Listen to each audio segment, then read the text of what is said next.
Hey guys, तो आज हम करने जा रहे हैं क्लास 12 की लेसन नंबर फिजिकल एजुकेशन की lesson number 3 yoga and lifestyle का कंप्लीट डिटेल डिस्कशन आज हम इस लेक्चर में करने जा रहे हैं।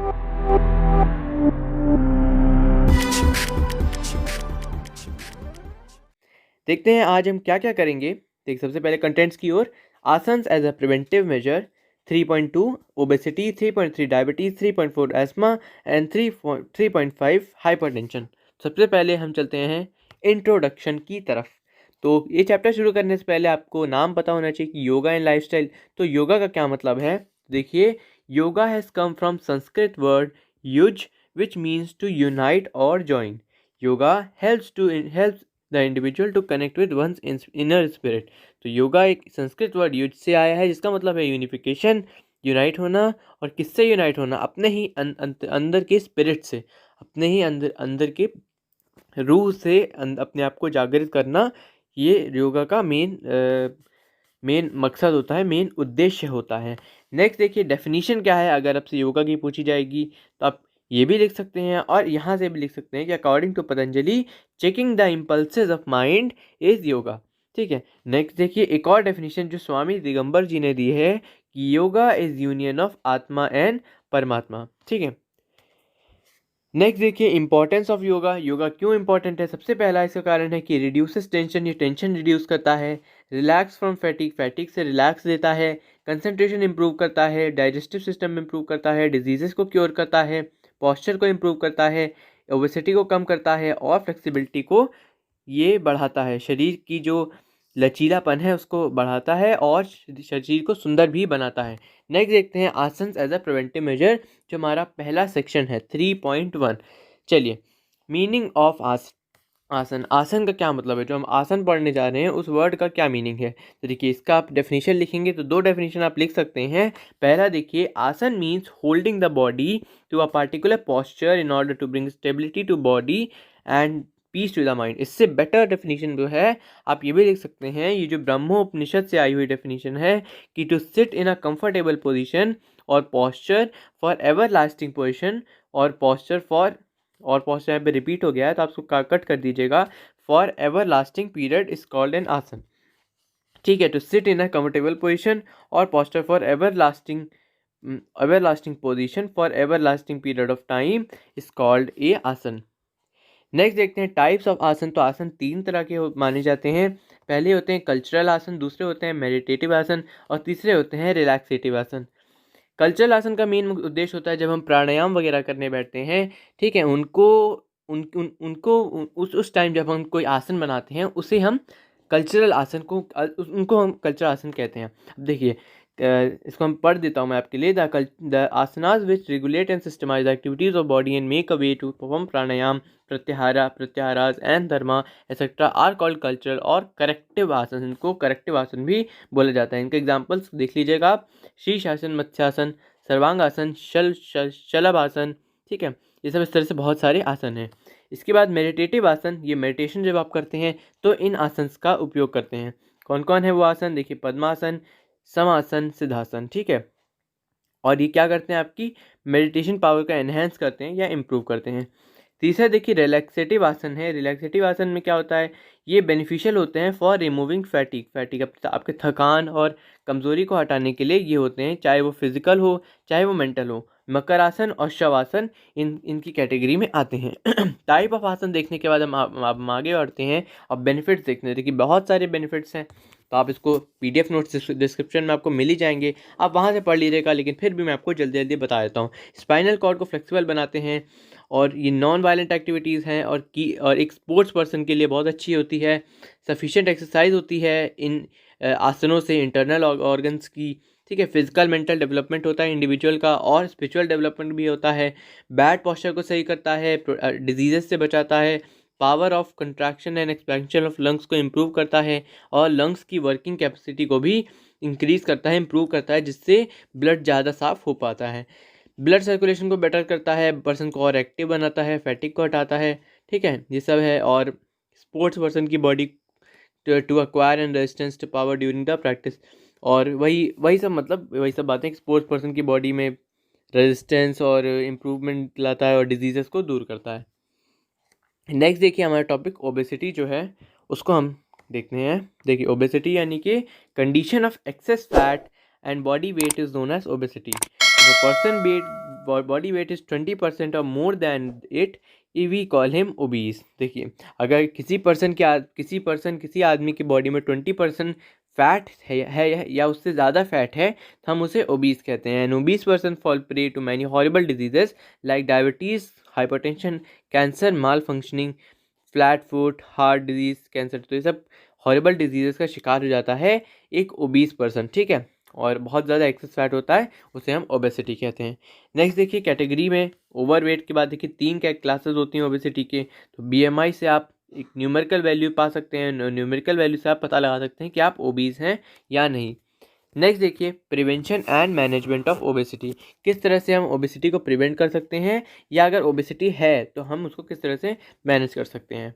देखिए one should not make a habit to eat frequently because this habit makes a person obese. ये हो गया कि बहुत ज़्यादा आपको खाना नहीं चाहिए, बार बार आपको खाने की तरफ नहीं भागना चाहिए। जंक फूड जैसे बर्गर, पिज़्ज़ा, कुकीज़ वगैरह अवॉइड करना चाहिए, ठीक है। लो कैलोरी डाइट लेना चाहिए, लेकिन उसको नेसेसरी कंस्टिट्यूएंट्स जो होते हैं फूड को उनको गिव अप नहीं करना चाहिए, ठीक है।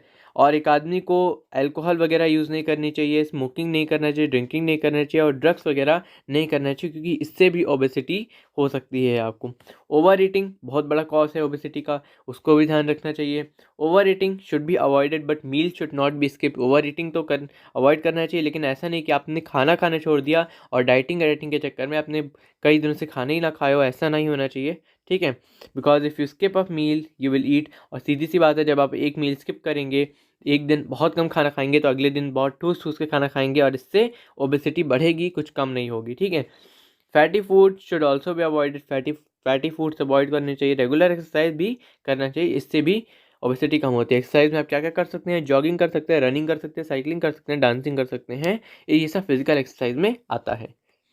नेक्स्ट देखिए आसन्स कौन कौन से होते हैं। आसन्स होते हैं एक वज्रासन, एक त्रिकोण आसन और एक अर्ध मत्स्येंद्र आसन। ये सभी आसन ओबेसिटी को क्योर करने के लिए होते हैं। अभी आपको आई बटन पे एक लिंक दिख रहा होगा, उससे आप जा करके पूरे आसन जितने भी इस चैप्टर में आसन्स हैं उन सभी को बहुत अच्छे एनिमेटेड वीडियोस के थ्रू, ध्यान दीजिए एनिमेटेड वीडियोस के थ्रू बहुत अच्छे से मैंने एक्सप्लेन किया है। तो आप जाइए पहले उनको देखिए, बहुत ही बढ़िया आपको समझ में आ जाएंगे सारे आसन को। उसके बाद आप जब ये देखेंगे आपको तुरंत क्लिक करेगा कि अच्छा ठीक है ओबेसिटी में ये 3 आसन, हाइपरटेंशन में ये 3 आसन, एस्थमा में ये 3 आसन, ठीक है। पहले वो मैं एडवाइस करूँगा, स्ट्रांगली एडवाइस करूँगा कि पहले जाइए आप वो ये जो आपको लिंक मैंने दिया है और डिस्क्रिप्शन में भी आपको लिंक मिल जाएगी, वहाँ से भी आप जाके देख सकते हैं। चलिए नेक्स्ट देखते हैं डायबिटीज़। डायबिटीज़ होता क्या है। Diabetes often refer to doctors as diabetes mellitus describes a group of metabolic diseases in which blood when the person has high blood sugar either because insulin production is inadequate or because the body cell do not respond properly to insulin or both, ठीक है। इसके बाद देखिए if diabetes is not controlled it can lead to renal failure, loss of vision, amputation of limbs and cardiovascular diseases। तो diabetes या diabetes mellitus जो होती है ये इसलिए होती है क्योंकि इंसुलिन प्रोडक्शन ढंग से नहीं होता है। आपको पता है इंसुलिन प्रोडक्शन इंसुलिन से इसलिए इम्पोर्टेंट होता है क्योंकि इंसुलिन क्या करता है, ब्लड शुगर को, आपको जो ब्लड में जो शुगर होती है उसको एनर्जी में कन्वर्ट करता है, तो आपकी ब्लड शुगर कम होती चली जाती है। लेकिन जब इंसुलिन प्रोडक्शन अच्छे से नहीं हो रहा होता है तो ब्लड में शुगर की मात्रा बढ़ जाती है, या बॉडी की सेल जो है इंसुलिन के लिए रिस्पॉन्ड नहीं कर रही हो, या दोनों चीज़ हो रही हो, ठीक है। ये सब केसेस में हम डायबिटीज़, और इससे क्या नुकसान होते हैं मैंने पढ़ ही दिया, ठीक है। रीनल फेलियर होता है, किडनी का फेलियर एक तरह से कह सकते हैं आप। नेक्स्ट देखिए prevention and management of diabetes, किस तरह से प्रिवेंट करेंगे किस तरह से मैनेज करेंगे डायबिटीज़ को।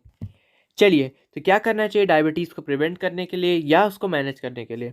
ऑलवेज ईट हेल्दी फूड खाना चाहिए which should include plenty of vegetables, fruits, fibre rich whole grain. ये सब चीज़ उस खाने में होनी चाहिए, ये सब चीज़ मिला करके ही हेल्दी फूड बनता है। Rather than a big meal one should take meal in small portion, overeating should be avoided. एक बड़े मील की जगह पे छोटे मील्स लेने चाहिए, थोड़े पोर्शन, छोटा खाना चाहिए और थोड़ी देर पर खाना चाहिए, और ओवर ईटिंग अवॉइड करनी चाहिए। Regular exercise should be done, रोज एक्सरसाइज करनी चाहिए because exercise improve the production of insulin and strengthen the hearts नहीं हर्ट। ठीक है।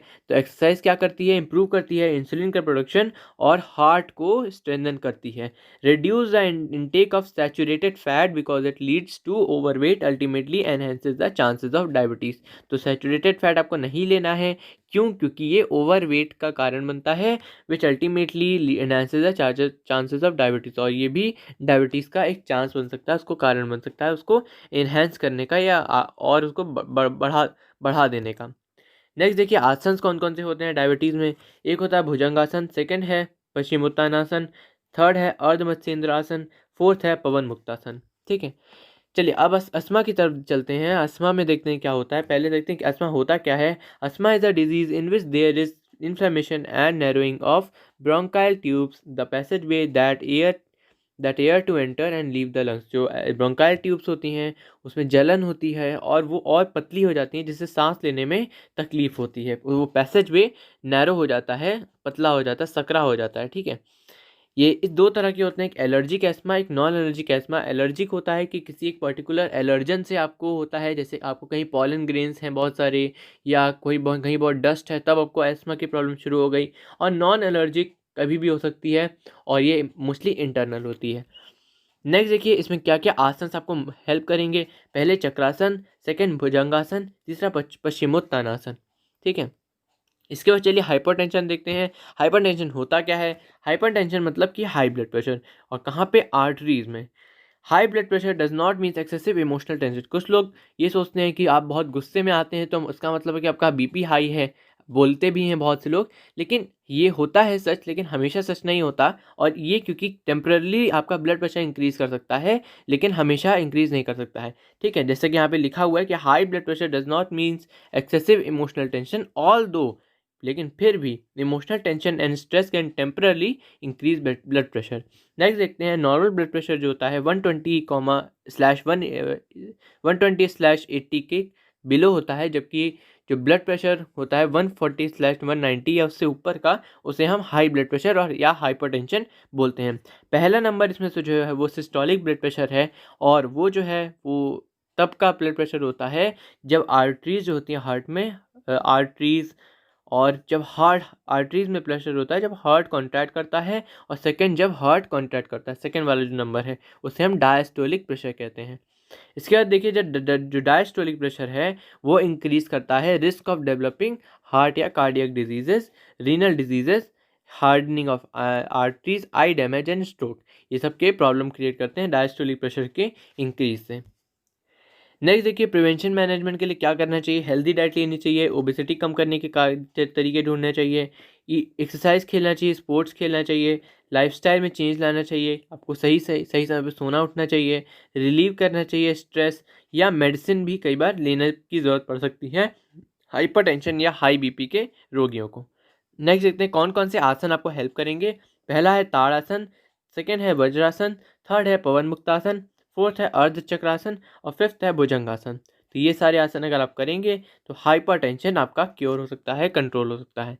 तो इतना था आज के वीडियो में। पीडीएफ नोट डिस्क्रिप्शन में मिल जाएंगे, और मैं आपको फिर से कह रहा हूँ एक बार, पहले जा करके आप आसन्स वाला वीडियो देखिए, उसके बाद अगर आप ये वीडियो देखेंगे तो आपको बहुत बेनिफिट होगा और आपको बहुत अच्छे से चीज़ सब कुछ समझ में आ जाएगी। चलिए मिलते हैं आपको किसी और वीडियो में, और इस वीडियो को लाइक कर दीजिए अगर आपको अच्छा लगा हो, शेयर कर दीजिए अपने दोस्तों में, और सब्सक्राइब ज़रूर कर लीजिएगा हमारे साथ जुड़े रहने के लिए। चलिए, थैंक यू।